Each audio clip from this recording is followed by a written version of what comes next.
Hi, my name is Bridget Bell. Welcome back to my channel. Today, I want to just do a brief overview of zoning. Zoning is very detailed, very complex. You should have a general working knowledge of zoning if your goal is to be a real estate investor or developer.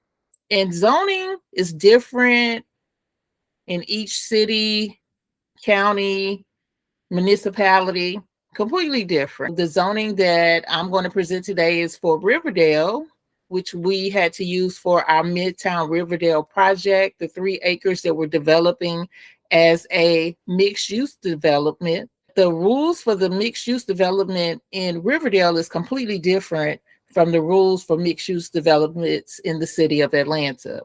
So before you purchase a property that you plan to remodel, or you want to tear down a house and build a duplex, you check the zoning before you go under contract. Or you can write the contract where you have an out, where you make it contingent upon being able to do a rezone if that's what you want to do. And a rezone is a lengthy, costly process. But if the numbers work with you doing a rezone, then go for it, because we're actually doing a rezone for Midtown Riverdale.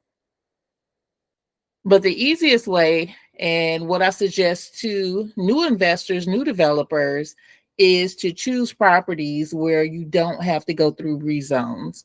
And it's called build by right or as right. So you're building it based on the existing zoning or developing it based on existing zoning. That is your easiest route.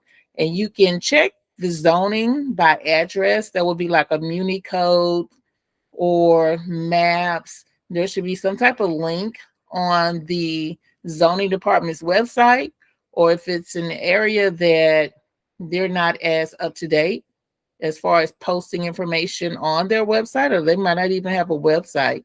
If it's a smaller municipality, just call the zoning office. Usually they're very helpful. They will tell you what the zoning is, but it's still up to you to check and know that for yourself what the zoning is, but it should be publicly available for the city of Riverdale, Georgia. So they have R1, single family, detached residential, and this zoning document is 234 pages long.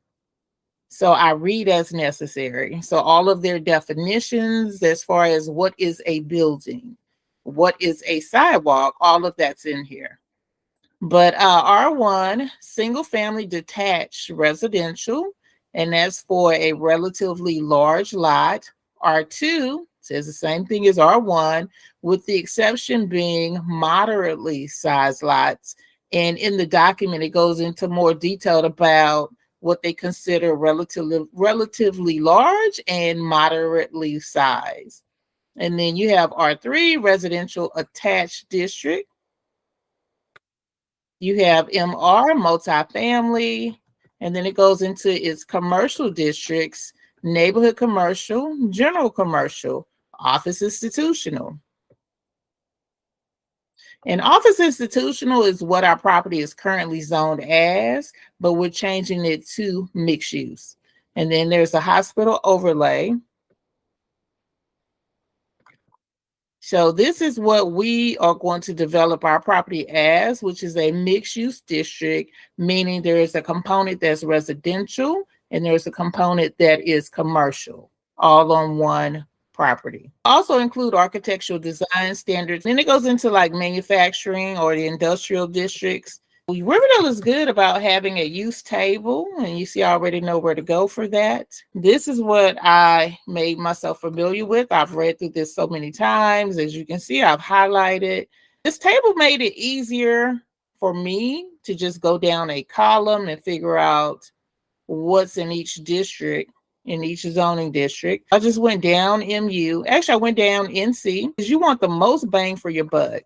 So if you're buying a house and you want to tear it down, or you don't want to tear it down, what if you want to add another unit on that property? Zoning will dictate whether or not you can do that. And the last thing you want is to purchase the property, apply for permits and have your permits denied because it doesn't fit within the current zoning. So you want to know that upfront before you make the investment. And I don't know if I said this earlier, you always have the option to buy property subject to. So you could say subject to a rezone, subject to verification of zoning, and you'll have a way out in case you can't do the development you want based on existing zoning. Or if it seems like the city or the municipality is not behind a rezone. So again, mixed use is what we're going for. So we will have some live work units on the development, and that's allowable in neighborhood commercial as well as mixed use.